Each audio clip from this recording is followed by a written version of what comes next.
मयूरभंज जिला रायरंगपुर एक घरोई शिल्पानुष्ठान में घटी अभावन घटना।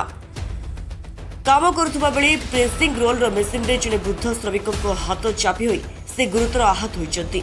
यह घटना पर श्रमिक सुरक्षा व्यवस्था एवं नियम पालन को नहीं अनेक प्रश्न उठी। मयूरभंज जिला रायरंगपुर घरोई शिल्पानुष्ठान डायनाफर्म्स आज घटी एक दुर्घटना। सूचना अनुसार बादुरा ग्रामर 63 वर्षीय रघुनाथ महंत काम करुवा समय प्रेसिंग रोल मेसीन रे बाम हाथ चापी हो जाता। घटना पर सहकर्मी माने उद्धार कर प्रथम रायरंगपुर डाक्तखाना भर्ती करते। पर अवस्था गुरुतर हेबारु भुवनेश्वर एक बड़ डाक्तखाना रेफर कर। स्थानीय सूत्र अनुसार रघुनाथ महंत कंपानी पुराना कर्मचारी रही अवसर पर पुणी काम कर नियोजित रही। घटना पर कंपानी के श्रमिक सुरक्षा व्यवस्था सुरक्षा उपकरण व्यवहार एवं बयस संबंधी नियम को पालन को नहीं विभिन्न महल में प्रश्न उठी।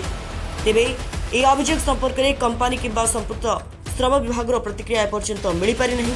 घटना तदंत पर प्रकृत स्थिति स्पष्ट हो।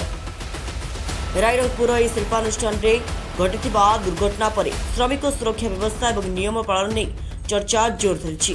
तेबे घटना तदंत पर ही समस्त तथ्य स्पष्ट हो।